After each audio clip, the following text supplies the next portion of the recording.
Hello, fellow kids, and welcome back to What is Politics, where we try to understand politics with the aim of becoming more effective at achieving our political goals. Speaking of achieving political goals, if you've been following my show for a while, and you've seen some of my older episodes about left and right, you know that every few years, somebody comes out with a supposedly groundbreaking new book or article about how the left-right political spectrum is fake, and how it doesn't mean anything, how it confuses more than clarifies, and how we need to stop using them. In this tradition, Swedish YouTubesman Andres Acevedo, aka Market Exit, came out with a video recently where he once again tells us that the left-right political spectrum is a myth, and why we need to get rid of it. And his video is based on a new book called The Myth of Left and Right by Hiram and Verlin Lewis, who make the same arguments but in more detail. Now, as much as I like the Market Exit channel and his politics in general, I think his position on this is actually a disaster for anyone who isn't wealthy and who wants to achieve their political goals. So I want to respond to that video with the exact opposite claim, that when the terms left and right are properly defined, left and right represent the most important divide in human politics since at least the French Revolution, but arguably since the dawn of humanity.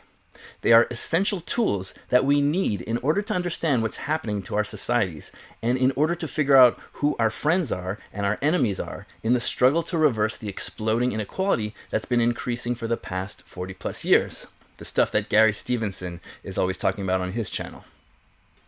And that is exactly why these terms have become garbled and confused, because people in power do not want us to have these tools. When words don't have concrete meanings, they become verbs, ambiguous placeholders that people can use in order to manipulate us. And today, because the terms left and right have lost their meanings, the various powers that be are much more easily able to take advantage of the anger that we feel about our broken political and economic systems, and use that anger to divide us into different factions who will align under different factions of wealthy elites, instead of uniting together against all of those elites. In order to understand this, we need to understand the broader context in regards to the growing inequality crisis. For most of the 6,000 years since urban civilizations existed, the class and political structure of these civilizations were basically all the same. They consisted of a tiny elite living in wealth and luxury by forcefully stealing the labor of the vast majority of the population who lived at bare subsistence level. And until very recently in civilizations across the world, the state was just a machine that the ruling classes would use in order to subjugate and extract wealth from the vast majority of the population. And during all of this time, politics in these civilizations was mostly about how best to control poor serfs or peasants or slaves who generated all of the wealth, and how to prevent them from rebelling. Or else it was also about competitions between different factions of elites to see who gets to be the ones to milk the most serfs and peasants and slaves via the machinery of the state. Like when you watch Game of Thrones or any of those other medieval type fantasies. That's what's going on. The elites are competing over who gets to milk the vast majority of the population like cows. And this 6,000-year history of exploitation civilizations only starts to change with the French Revolution in 1789. What starts to happen with the French Revolution is that popular unrest, together with changing economic forces and communications technologies, results in people being able to get organized and to fight the ruling elites, such that they start pushing these state societies away from the classic exploitation model and towards a democratic model of civilization, where the state shifts away from being a pure exploitation machine towards becoming an instrument which the general population has access to, and which the general population uses in order to take wealth and power back from the elites, and in order to serve everybody's needs. Now, the path towards democracy and self-government wasn't a straight line, and we never fully got there. The wealthy have always had disproportionate power, but we took it pretty far. By the end of World War II, so in a span of about 150 years, the societies of the global north, meaning the wealthy societies of today, went from the classic exploitation model of a civilization to a semi-democratic model, where all adults have the right to vote, and the right to free speech and assembly, and all citizens have equal rights, and depending on which country you're in, you have publicly funded education, state-protected workers' rights, consumer protections, public infrastructure, libraries, fire departments, good quality public housing, state pensions for old people, free universities and trade schools, minimum wages, state-protected unions, high-quality socialized medicine, publicly funded daycares, and a whole set of regulations that ensured that you could get decent, affordable housing on the private market, and you got good retirement pensions and wages in the private market. And in some countries like Germany, you have workers making up to 50% of the representatives on the boards of major corporations. So finally, after 6,000 years, civilization actually became somewhat civilized. And the level of civilization and democracy reached a peak after World War II. So that for the next 40 years or so, we had maybe the most prosperous and egalitarian period in the history of human civilization. An average person with no family wealth to inherit and without any higher education, but who was a member of a labor union, could raise a family on a single income and even own a home. Now, a chunk of the wealth that we enjoyed was extracted by the wealthy from the poor countries, but the level of democracy and freedom and the more equal distribution that was achieved were the work of an organized public. People were organized into unions, labor associations, church groups, women's clubs, religious groups, men's clubs, sports clubs, ethnic associations, gun clubs, fat men's clubs, anything you can think of. And when something happened that upset people, they'd spring into action via their large social networks, and they'd be able to put pressure on governments via these associations. But after 30 or 40 years of prosperity and TV, people lost sight of how to organize and how to put pressure on government. Government was doing a good job on its own. And then in the 1970s, something starts to shift. The rich and powerful take advantage of a series of economic crises and later communication technologies like the internet, and they take advantage of the fact that people have forgotten that they need to be organized. And the wealthy take advantage of all this in order to start rolling back all of the achievements of democratic civilization. While people are voting once every 4 years and watching TV in between and working at their jobs, the wealthy and their corporations have armies of full-time lobbyists working 24/7 to bend the political systems to their interests. And they get their taxes lowered, and they start slowly removing all the worker and consumer protections that had been built up, and shipping jobs off to countries with low wages and no worker protections. And they collaborate across borders to change the international finance rules so that it becomes harder for governments to tax them, or to do anything that they don't like. And because they weren't paying as much tax anymore, governments start shifting the tax burden more and more onto the backs of the middle class and working classes to pay for all of those wonderful public services that make civilization civilized. But you can only tax ordinary people so much, and all those public services cost money, and the state is no longer able to collect enough money to pay for those services. So eventually those services and programs start getting slowly dismantled, so that today we have healthcare systems in tatters all over the rich countries, and schools are falling apart, and universities are more and more expensive, and Flint, Michigan has had poison water for 10 years, and no one can fix it, and housing is more and more unaffordable, and everyone's lives are more insecure, and we're more squeezed, except for the wealthiest members of society, whose wealth is just exploding beyond what anyone could have previously imagined possible. In other words, we've been moving back towards the classical exploitation civilization model, where the wealthy live off the labor of the general population, who not only do all the work, but who also pay all the taxes in order to support the state that protects the wealthy from them. Now, we're not there yet, but that is exactly where we've been going all of this time. And note that I'm not saying that the elites consciously want to return us to the Victorian era or the Middle Ages, though some actually do want this. But the unraveling of democratic civilization is just what eventually happens when wealthy people and corporations pursue their day-to-day interests without any pushback from the general public. My business needs this little regulation cut, and my business needs this little tax cut, and I need a little tax cut here and a little tax cut there. Oh, and this regulation, that's in my way. And a few decades later, you're in Oliver Twist or Mad Max. And this has been accelerating thanks to COVID. And it's also set to accelerate even faster because elites are taking advantage of our lack of understanding of what left and right mean in order to channel our anger about what's going on into support for phony, populist, right-wing political parties that are going to make all of this inequality much worse, much faster. Okay, so what do left and right mean, and how do they stop us from going back to the Victorian era? It's not a coincidence that these terms come from the French Revolution, this hugely important turning point which sets off the transition from exploitation civilization to democratic civilization. Like Market Exit mentioned in his video, we get the terms left and right because during the French Revolution, the revolutionaries convened a national assembly in order to debate and coordinate the revolution. And the people who supported the revolution and the abolition of the monarchy, and who wanted equality before the law and some form of democracy, they ended up on the left side of the assembly hall. And the people who opposed the revolution and who supported the continuation of the monarchy and the medieval system of caste privileges for the nobility and the clergy, they stood on the right side of the hall. The people on the right side of the hall were mostly clergy and nobility, people who benefited from the existing system. And on the left, a lot of the people were lawyers and businessmen, people who were economically on the rise, but who were being held back from participating politically, and from rising even further thanks to the privileges of the medieval caste system, which were reserved only for the nobility and the clergy. But outside the hall, messing up things in the streets, there were even more radical supporters of the revolution.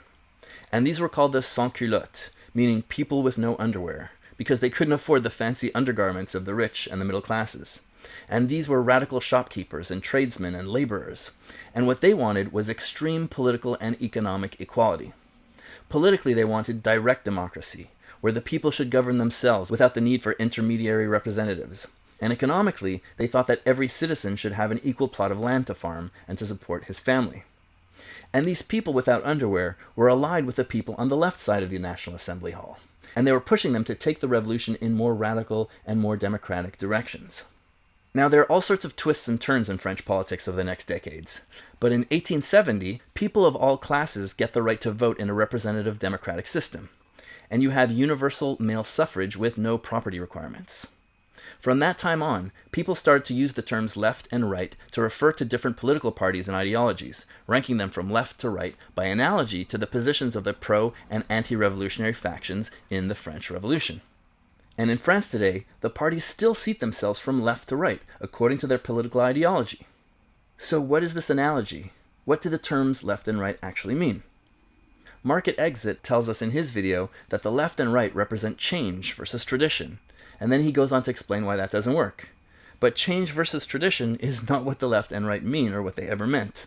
There's a reason why Hitler and Mussolini were quickly classified as being on the far right of the political spectrum, even though they represented massive changes to the political systems of their day, and even though they presented themselves as being beyond left and right. Left and right represent the great civilizational divide, the great conflict of our time, between the people who want to preserve or expand the democratic version of civilization, with democracy and equality for all, versus the people who want to go back towards the classical exploitation version of civilization that we had before the French Revolution, where an elite have top-down authority and use it to milk the majority of the population like cows. Or if we want to distill these concepts further into even more concise definitions, the right represents people in favor of hierarchy, and the left represents people in favor of more equality. And when we're talking about politics, politics is decision-making in groups. So when we're talking about left and right and hierarchy versus equality, we're talking about hierarchy versus equality of decision-making power. Is it an elite that has all the power to decide and everyone else has to obey? Or does everyone have the equal power to decide together? And hierarchy versus equality of power imply authoritarianism versus democracy, but they also imply economic inequality versus economic equality, because property is power. Your boss tells you what to do all day rather than the other way around because he controls access to the salary that you need to survive, and he owns the business that generates the revenue that pays your salary. So if we look at Hitler and Mussolini, they were setting up a new, extreme version of the exploitation civilization. You had the dictator, and you had the ruling classes, which were made up of the fascist party members together with all of the rich industrialists, and they made all the decisions and had all the power.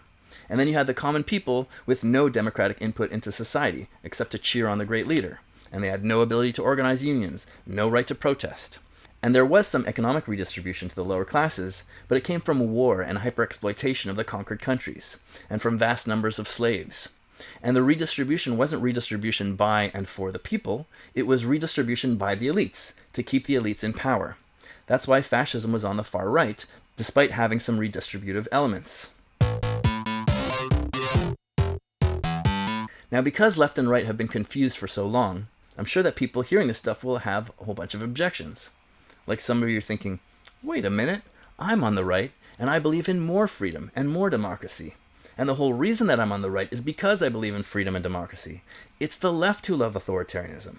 Look at communist countries, and look at the woke cancel culture garbage, where they want you to get fired and socially destroyed for wanting to have a debate about the wrong issues.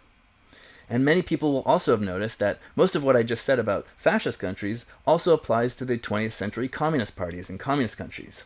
If the left is about democracy and equality of power, then why are these communist dictatorships on the left instead of on the right, where the fascists are? And that's basically Lewis and Lewis's objection to the definition of left and right as hierarchy and equality in their book. And another objection that people have is that if the right wing represents the elites lording over everyone else, then what kind of idiot political party or politician is going to go around openly admitting that they're a party of the wealthy and powerful? Why would anyone go sit on the right side of the French National Assembly today on purpose? And why would anyone refer to themselves as right-wing? You can't win an election like that. All of these objections can be explained by looking at how the definitions of left and right were warped over time by elites in order to get us to forget the struggle between hierarchy and equality, and in order to get us to support the forces of hierarchy. So look at the 20th century communist parties. These parties did indeed overthrow the traditional elites of their societies, and they replaced them with a new set of elites and a new system of authoritarian exploitation. However, they came to power by advocating for the exact opposite. And this is something that's very important to understand today. You always have people trying to establish authoritarianism and hierarchy in the disguise of egalitarianism and populism. You see that today with the woke cancel culture idiocy, and with the right-wing phony populism, which are really two sides of the same coin. They're elite divide and conquer schemes for the working classes and the middle classes. So the socialism of Karl Marx that the 20th century communists claimed to champion, well, that was supposed to be direct rule of the government and the economy by the workers. Workers themselves, and not any party, communist or otherwise. And that implies some form of direct democracy, like the no underwear sans culottes wanted. And it implies that workers should control their own workplaces, meaning they should elect their own managers, and not the other way around. None of these things were features of the communist countries in practice, for reasons that I explore in my series on the Russian Revolution. Furthermore, those 20th century communist parties were offshoots of the original Marxist communist parties of the 19th century, and those were called social democratic parties at that time. And although those parties never established proper socialist societies, they did fight for and help to win battles for more democracy, to expand the right to vote for all citizens. And then when the franchise was expanded to all classes of people, the socialists got elected, and they implemented a lot of the great social programs in housing and education and healthcare and stuff that I talked about earlier. So the 20th century communist parties did establish right-wing regimes, authoritarian redistribution societies, where, like in the fascist countries, redistribution was done mostly to keep the elites in power rather than being the work of government for the people, by the people. But the communists slipped in under the radar and were branded as leftists rather than as right-wingers because they had started off with solid left-wing credentials, and they emerged from genuinely left-wing movements. And then, even as they degenerated into dictatorship and authoritarianism, they justified it all in the language and symbols and writings and red flags associated with socialism and with the left. And that's actually one of the main reasons that the terms left and right have become so confused over time. The Western Marxist parties eventually became absorbed into capitalism and became basically capitalist welfare parties. But the communist parties established their own right-wing authoritarian states, and they said, this is socialism, this is the left. And at the time, there were all sorts of socialists who were horrified by the Soviet Union and the communist parties. And they were trying to point out that these were in fact right-wing regimes, with a new elite, and with no worker democracy, and with enormous levels of top-down hierarchy. And you can look up Emma Goldman's article, There Is No Communism in Russia, from the 1930s, as a good example of this. But those left-wing communist arguments got lost in the shuffle, because the elites in the communist countries and in the Western capitalist countries both wanted us to believe that the Soviet system was in fact what it means to be on the left. And all of this confusion intensifies with the Cold War. What happens in the Cold War is that you had these two hierarchical world powers, the United States and the Soviet Union, and they basically worked together to promote the idea that you could either have individual liberty, or you could have much more economic equality, but at the cost of individual freedom. And it's ironic because in Scandinavia, you had the same levels of individual freedom that you had in the US, but you also had the same level of economic equality as you had in the USSR. But regardless, neither set of elites in the US or the USSR wanted us to think about any great struggle between hierarchy and equality of power, because both systems had enormous hierarchies of power and were run by a ruling class of elites. In USSR, the ruling class was the upper echelons of the Communist Party, and in the US, it was rich business owners and the government representatives who worked for them. Though in the US, the ruling class didn't have a total monopoly on political power because of democracy, because the people competed with the elites for power in the arena of the House of Representatives. So because of this Cold War messaging, the left becomes associated with state power and authoritarianism, and also with economic equality, and meanwhile the right becomes associated with individual liberty, but also a lot of economic inequality. And this is where you start getting all those confused definitions of left and right that are still used today and that you might have learned in school. Like where left means the state and the right means the market, even though the state is often what makes the market possible in the first place. And even though all the far left anarchists and the original communists like Karl Marx were vehemently against the state, because they thought that the state was simply a class exploitation machine, which is what it was for 6,000 years until the French Revolution started shaking things up. Or else you get these definitions where the left represents big government and the right represents small government, even though the right loves big government when it comes to jacking up the military budget and prison budgets and policing your pee-pees and your wee-wees, and the left loves small government when it comes to sex, drugs, and rock and roll and lowering the prison and military budgets. So back to everyone's objections about the definitions of left and right as hierarchy and equality, if you think that you're on the right because you support freedom and democracy, that's a legacy of this Cold War confusion. If you want more democracy and more freedom for ordinary people, and you want less power for the elites, well, you are solidly in the left-wing tradition, as that term was understood before the rise of the USSR and the Cold War. And that's why right-wing parties today are not embarrassed to sit on the right side of the National Assembly, or to label themselves as right-wing parties. Thanks to the upside-down Cold War propaganda, the right-wing parties today can claim to be advancing individual liberty and small government for the common people, even though the only real freedom and liberty that their policies advance is the freedom for your boss not to have to pay tax, and the freedom for your boss not to have to worry about regulations that protect you at work. Right-wing freedom is the freedom for the rich to exploit everyone else without the interference of the democratic state. Ultimately, the whole concept of left and right, properly defined, is a left-wing concept. Elites, whether they're monarchists or capitalists or fascists or fake communists, they don't want you thinking about hierarchy versus equality of power and about how the elites are bringing us back to the Middle Ages. Because focusing on that stuff encourages you to do something about it. And it encourages you to ally with the forces of the left and of democracy against the forces of the right, the forces of power and wealth. And this is why elites hated the whole left-right concept from the beginning. There was a right-wing government that took power in France in a coup a few years into the French Revolution, and they abolished sitting from left and right in the assembly. They abolished factions and parties entirely. The right wants us to see the rich and the poor, the boss and the employee, the tenant and the landlord as one happy family, united under one flag, or one nation, or religion, or ethnic group, divided against other flags and other nations, or other religions.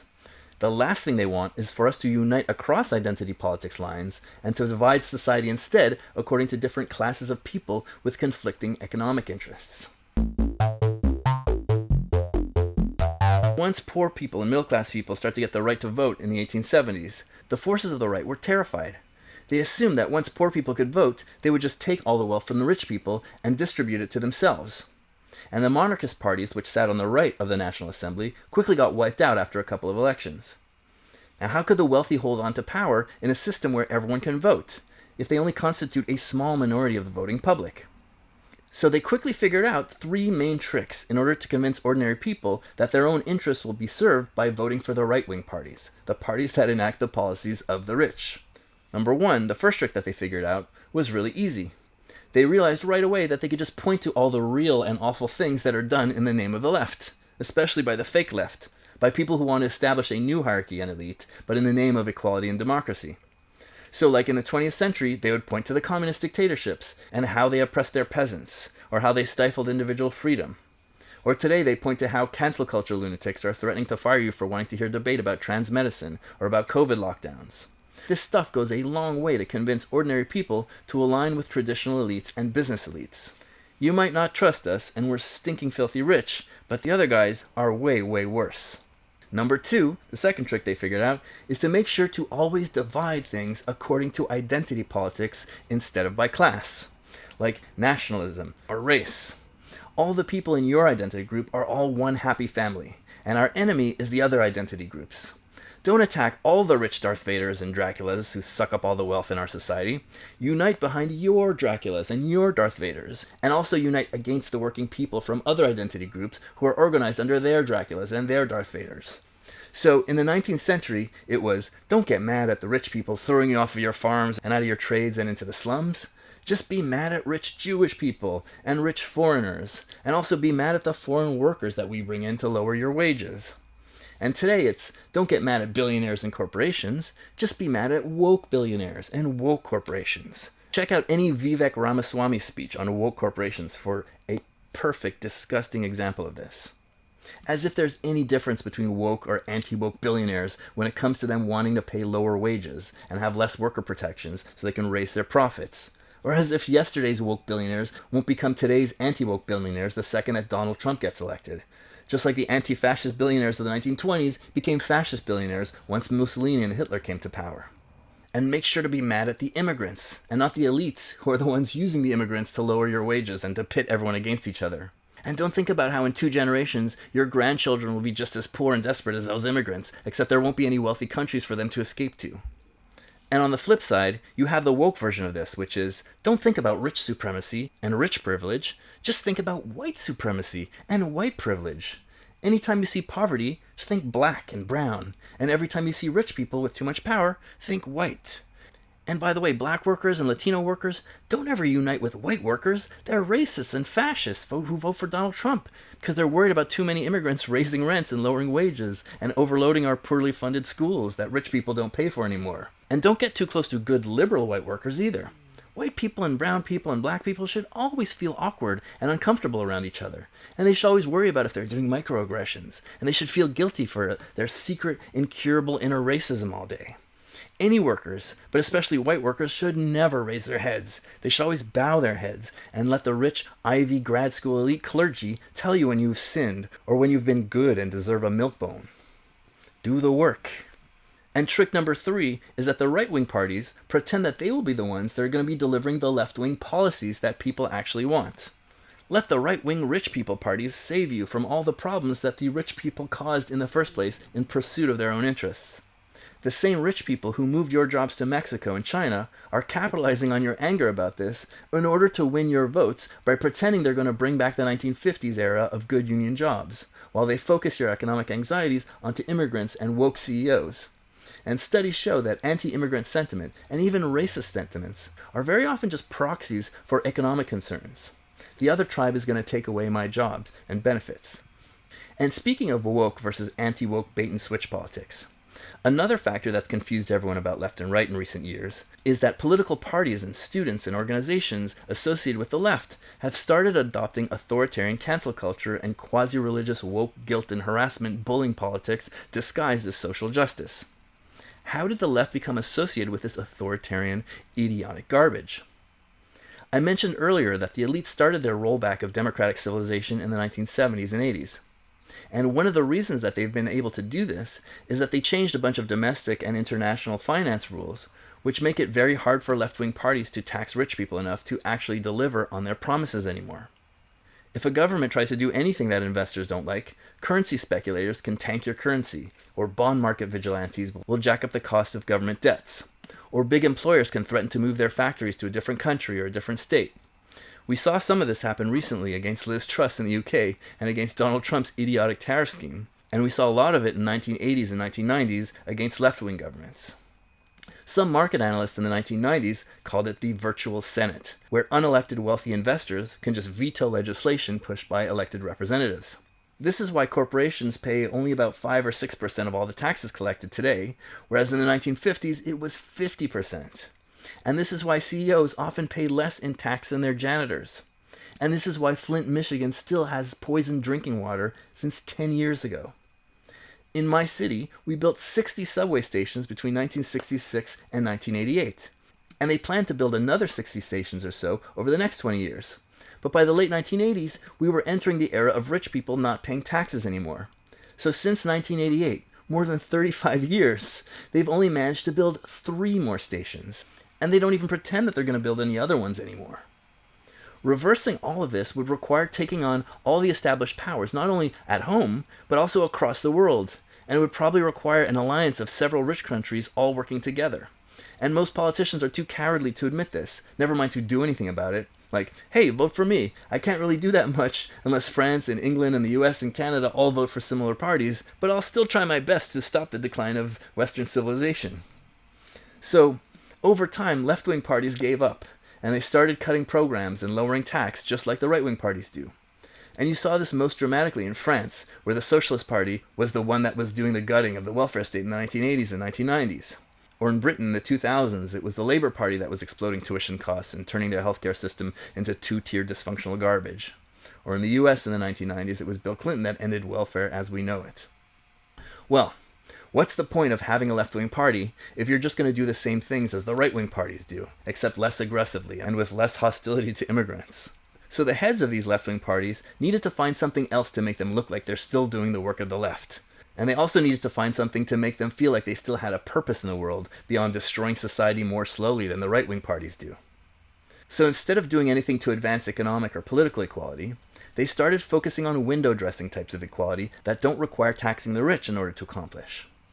Well, we can't give labor protections to Uber workers, or raise the minimum wage, or we can't fix the healthcare system or give Flint drinkable water again, but we can put rainbow flags on credit cards, and we can pretend to fight racism and sexism and to be champions of black people and trans people and poor immigrants. And we can't take away taxes from rich people and redistribute it to poor people, but we can take away spots in elite Ivy League universities from upper middle class and rich white people who aren't rich enough to get legacy admissions, and we can redistribute those spots to upper middle class and rich black people and brown people. And corporations love this stuff, because now they could hide all of their exploitation and evil under rainbow flags and Black Lives Matter squares, and they could pretend that they're supporting social progress. But of course, it's all bullshit, because racism and sexism are very real, but you can't fix most types of discrimination without addressing economic inequalities at the same time. Like if you eliminate sexist attitudes, it doesn't change the fact that employers will still be more reticent to hire women of childbearing age because women are more likely to take time off to have children. Eliminating sexism doesn't change the fact that women's wages are lower than men's, in large part because women are moms and they need to take time off to give birth and take care of babies and little kids. And it doesn't change the fact that all employers care about is their profits, not about our mothers or our children or our future. And if you make racism disappear with a magic wand, it wouldn't change the fact that on average, black people would still be way behind relative to white people on average, because black families have only been able to start accumulating wealth like 3 generations ago. And that means that black people are not getting the inheritances that middle-class people need in order to buy homes and to start businesses. And in a capitalist society with growing inequality, the further behind you are, the faster you keep falling behind. And if you ignore the averages, you can see that poor white people are also at the same huge disadvantage because they're in the exact same boat as the no inheritance black people. They didn't inherit any wealth, so they can't start businesses or buy homes either. And those poor white workers should be unifying together with the poor black workers under the banner of left-wing class politics. And they should not let themselves be divided under identity politics, which is a right-wing scam, whether it's woke or anti-woke. And it's not being against racism that's a scam, or caring about immigrants, or wanting women to have equal rights or equal pay. The scam is when people try to sell you solutions to these problems that don't involve more economic equality, by guilting people and canceling them and harassing them and preventing them from having conversations and debates about them.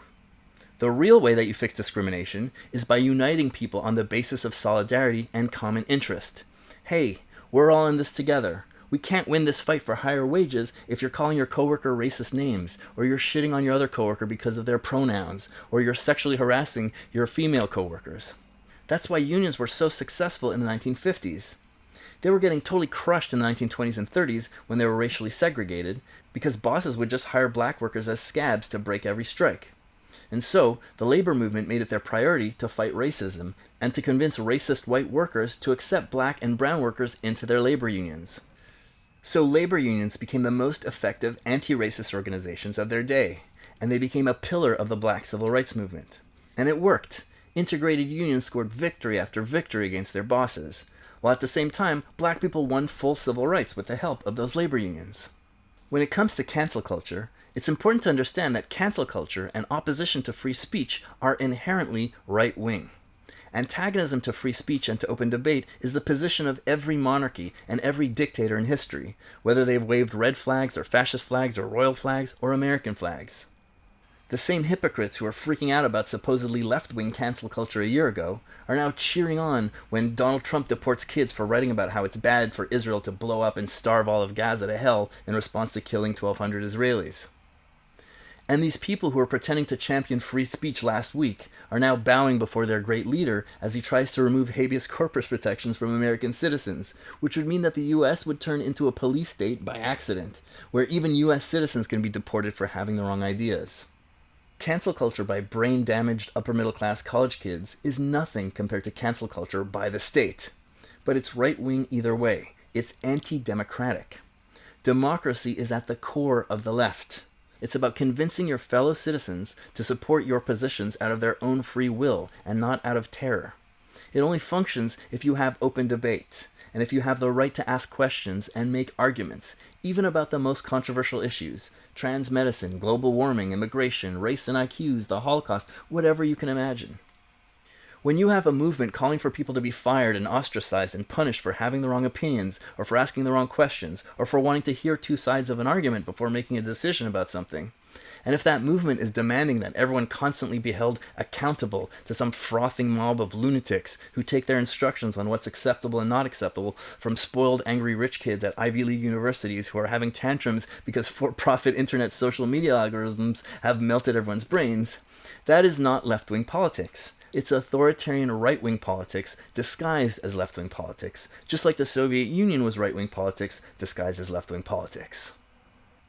And the big hint that this is right-wing politics is that the people who lead this garbage are rich kids at elite universities who are being born and bred to be the next generation of corporate managers. They're the ones who've perverted real social justice activism into this idiotic authoritarian garbage. And the reason that they're attracted to these ideas is because they get to be the new clergy who decide what you're allowed to think, and who gets cancelled, and who's a heretic, and who gets to be redeemed. And they like it when they become corporate managers too, because it keeps workers hostile towards each other and afraid of each other, which keeps them from uniting against the corporations, against the rich kids from the Ivy League universities. Now, if we give left and right back their proper definitions, hierarchy of power versus equality of power, all these tricks by the elites lose their power. First of all, if you know that left means equality of power, it becomes harder for fake left-wing imposters and cancel cretins to rise to the top of left-wing parties and organizations, because you can see that they're actually right-wingers in left-wing disguise, and you can call them out on it. And you can also see who's an imposter by where their support base comes from. Is it left-wing forces, people and grassroots organizations, or is it right-wing forces, wealth and money? Most importantly, left and right are absolutely essential tools when it comes to voting in general elections, when left-wing parties face off with centrist parties and right-wing parties. The whole reason that I started this channel was because I kept seeing more and more friends and family voting for parties whose policies were directly opposed to their fundamental economic interests. The one that really did it for me several years ago was when I had a friend who was a single mom on welfare, struggling to raise her kid, and I see her posting on social media about how she's going to vote for this party whose platform included jacking up the cost of her daycare fees like 30%, which would have destroyed her really tight monthly budget. Now, of course, my friend had no idea that this party was going to jack up her daycare costs. Like most voters, she was not really following politics very closely. And like most voters, she was voting for this party based on tribal identity shortcuts. I live in Quebec, which is a French-speaking province of Canada. And the English-speaking minority here almost always mindlessly vote for this party called the Quebec Liberal Party, because they are better when it comes to English language rights. But the Quebec Liberal Party is a center-right party. It's a party funded by the wealthy, supported by the wealthy, and which adopts policies which by and large favor the economic interest of the wealthy, including jacking up daycare fees for poor people, instead of making rich people pay more taxes to support those low daycare fees or no daycare fees. Meanwhile, there's a pretty decent left-wing party here with a lot of great policies, which includes free daycare. They're called Québec Solidaire, Solidarity Quebec. But because they're associated with French language nationalism, the English-speaking people almost never vote for them, even the poor ones. There's a lot of good research on how people vote, and I'll link some of it in the bibliography. Basically, people identify with a party either for cultural reasons or because of one issue that they care about that the party's aligned with. And then once they've chosen their tribe, they assume that their tribe also cares about their interests in general. So they start to adopt the party's positions on a whole bunch of other issues that they don't know anything about. This sort of instinct served us well in Neolithic times, when we were relatively egalitarian tribes, where people within the tribe weren't exploiting each other, and when you were fighting other tribes for territories that would benefit everyone in your tribe. But today, when we live in these big exploitation societies, where landlords and bosses exploit tenants and workers from the same ethnic group, these instincts are terrible. Unless we use these instincts to align ourselves by economic interest groups, by class, instead of by identity groups. That's what left and right do. They pull our tribal instincts away from stupid identity politics, and instead they make you align with other working people against all the Draculas and all the Darth Vaders. And fortunately for us, studies show that the way our tribal instincts work is that these tribal groups don't have to be race or religion or language or whatever. They can be any random thing. That's how you have sports teams fans who love their hometown team, even though none of the players actually come from their actual hometown. Because Market Exit doesn't know what left and right mean, he thinks that left and right are just random tribes with no meaning that prevent us from thinking and uniting across common interest.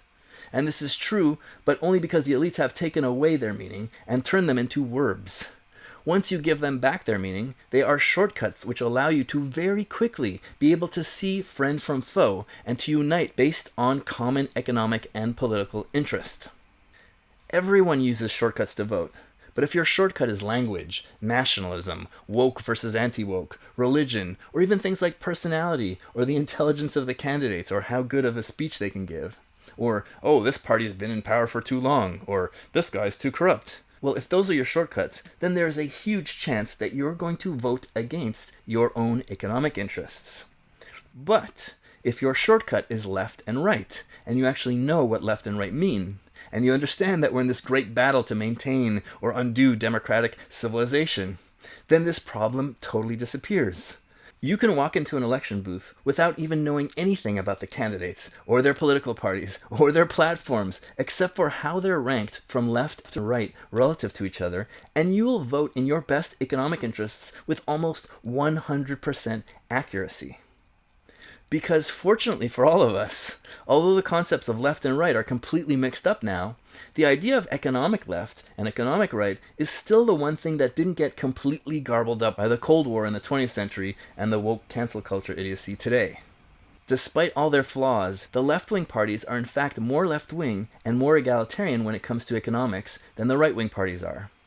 And that's probably because most of the parties of today are spin-offs of parties from 150 years ago, when we used to know what left and right meant. So the structure of the parties, who funds them, still reflects their left or right-wing roots. Left-wing parties today still have labor organizations and consumers' rights organizations and all sorts of civil society organizations as part of their funding and organizing and member base, versus right-wing parties that are just run by and for the wealthy.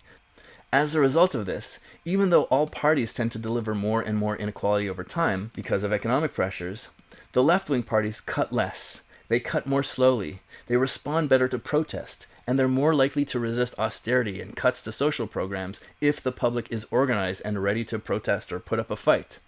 And sometimes they even manage to pass good legislation. Like in Canada recently, the left-wing NDP party forced the centrist Liberal minority government to pass a new free dental care program, which was a big shocker. Like even among the American Democrats, which are one of the most corrupt left-of-center parties in the world. If you look up the Consumer Financial Protection Bureau that Elizabeth Warren instituted, or you look at the person that Joe Biden appointed to head the National Labor Relations Board, which decides how labor law will be enforced and interpreted, these agencies did great things, protecting workers and protecting consumers, and refunding them for all sorts of corporate fraud schemes. And that's why you never heard of these things. The CEO-controlled media corporations don't cover them, or else when they do, they lie about them and slander them, like super zillionaire CEO Mark Andreessen did recently on the Joe Rogan podcast.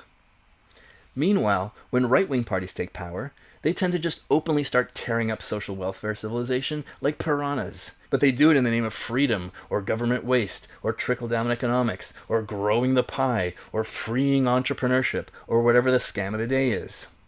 And if you go protest them in the streets or try to lobby them, they're more likely to try to ignore you, or just shoot you, than they are to buckle under the pressure. That's why in the US, labor unions always endorse the Democrats and never the Republicans, even though the Democrats are shit, and even though the labor membership is drifting more and more towards the Republicans. So unless you're rich, you just always vote for the most left-wing party that's able to win seats. doesn't even matter if their candidate is terrible. It doesn't matter if that candidate is less intelligent, or if they're more corrupt, or even if they're senile. It doesn't matter if they're a chimpanzee in a bow tie.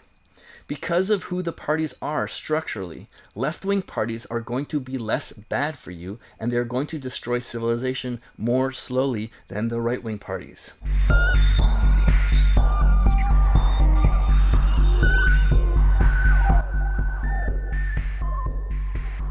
A lot of people nowadays think they're really smart, and they're like, I'm independent-minded. I evaluate each candidate, and I vote on the merits. And sometimes I vote for the left-wing party when they're good, and sometimes I vote for the right-wing party or the centrist party. You can't fool me.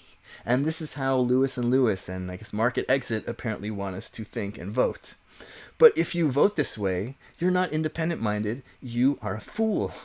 That approach would work in a left-wing world, where you're choosing between 3 different candidates who are presenting different good faith approaches on how to best run and preserve our free public healthcare system. But in a real world, if you think, me so smart, me ignore left and right, me evaluate each candidate based on their own merits, you will need to do an incredible amount of research. You will have to hear the speeches, read the platforms, listen to contradictory analyses from supporters and opponents and from different think tanks on the left and on the right, and you'll be going through reams and reams of propaganda and deceptive statistics designed to confuse you and fool you, and you'll have to research who funds the party, who funds the candidate, who funds the think tanks that are analyzing the parties and the candidates, who funds the professors who work for the think tanks, and you'll have to figure out which lobby groups support and oppose which legislation. And you'll need to do this for each of the candidates and each of the parties and each of their policies. And if you do all of this research, then congratulations. You will have wasted an enormous amount of time to come to the same conclusion that you could have arrived at by just walking into the voting booth blindfolded and just voting for the most left-wing party that has a chance of winning a seat in your district.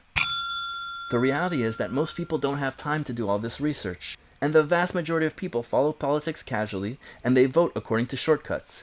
And that means that they're basing their votes on terrible identity shortcuts, or at best, based on hearing some speeches and clips on social media.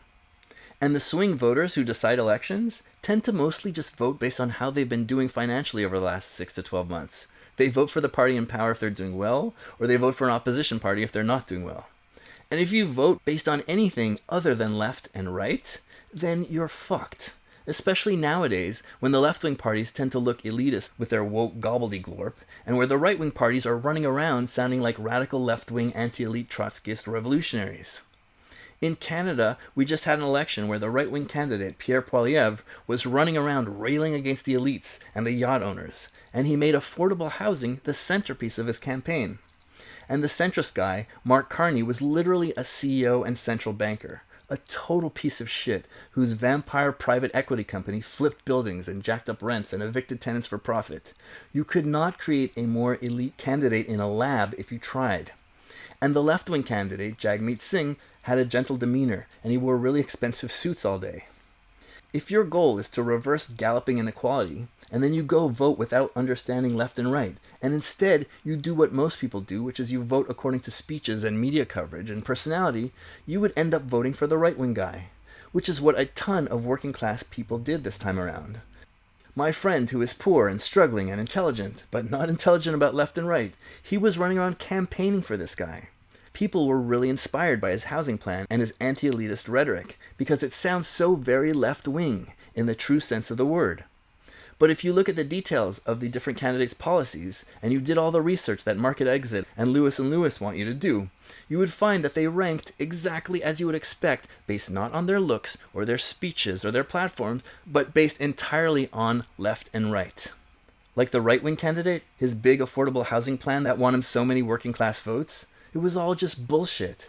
It was taxpayer-funded gifts for rich people, giveaways to real estate developers. It would do nothing for anyone except for property owners, developers, and high-income renters. It's the same bait-and-switch garbage that right-wing parties always deliver. And I'm a lawyer for tenants, so I know something about this area. The horrid centrist CEO guy's housing plan?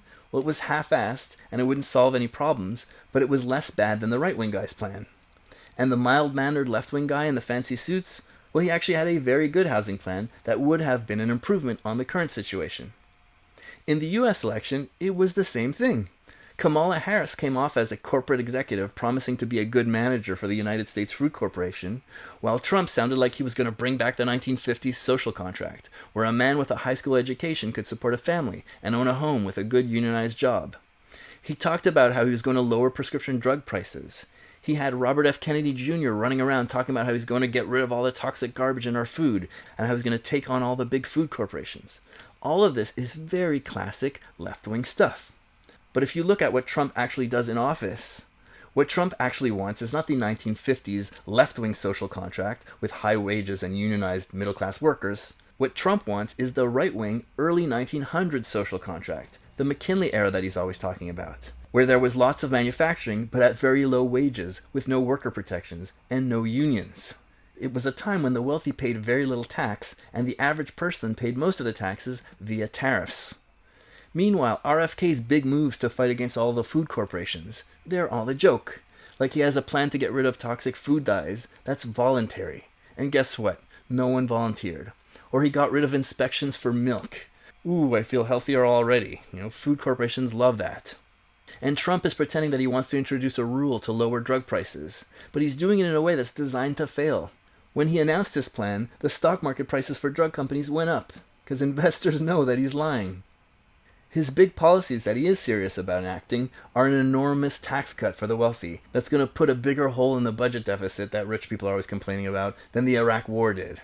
And he's doing this just so that he can take money from your poor retired grandma, her social security check, and shove it in his own mouth for him and his friends. Right-wing populism is fake. It's always fake. It's always been fake, and it always will be fake. It's the same in England, in France, in Sweden, in Germany, in Turkey, in India, and everywhere else that I can think of. Far-right parties talk a populist, anti-elite game, but then they deliver super pro-elite policies. But if you're equipped with left and right, and you understand the death battle that democratic civilization is fighting versus the forces of the right, then, if you see a right-wing candidate talking a good populist game, you won't even think about voting for them for a second, because you know that right-wing populism is fake by definition. There is no such thing as right-wing populism. And you'll know that the left-wing candidates and their parties are better for your economic interests, or less bad for your economic interests. Even if they wear fancy suits, even if they're woke, even if they're hypocrites, even if they're stupid. They might be horrible and fake, like Kamala Harris, or senile, like Joe Biden, but they'll be less horrible than the party sitting to their right. And finally, if you know what left and right mean, you'll also know that representative democracy is not a very democratic system. You will know that it's easily taken over by the rich, who have armies of lobbyists and endless amounts of money. So you'll know that while voting is extremely important, it's not going to fix our problem of exploding inequality on its own. It's just going to slow it down at best. Because even the best left-wing candidate who takes no corporate money still can't fight off the constant assault by the world's wealthiest people and corporations all by him or herself. You will understand that in order for ordinary people to fight back against the elites, in order for the left to fight back against the right, if we want to fight to keep our democratic civilization and to prevent it from sliding back into the Victorian era, and if we want to have any hope of maybe one day expanding our democracy, then we need to be organized, like our grandparents and great-grandparents and their parents were in the 1950s and 40s and 30s, all the way back to the French Revolution. That is why we need left and right today more than ever. You're welcome.